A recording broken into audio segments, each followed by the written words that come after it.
والله أنا اسمحوا لي أعبر بهاللفظ، والله عيب يمر علينا يوم ما نقرأ صفحة من كتاب الله.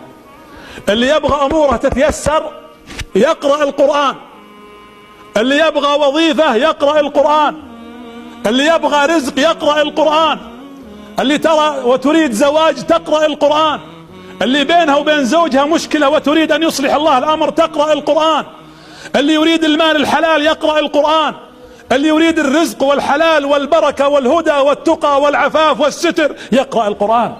القرآن فيه كل شيء تبيانا لكل شيء.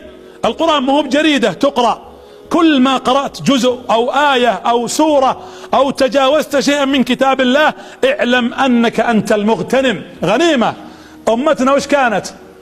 اقرأ التاريخ، يقول الشاعر اقرأوا التاريخ إذ فيه العبر، ظل قوم ليس يدرون الخبر، كنا أمة نرعى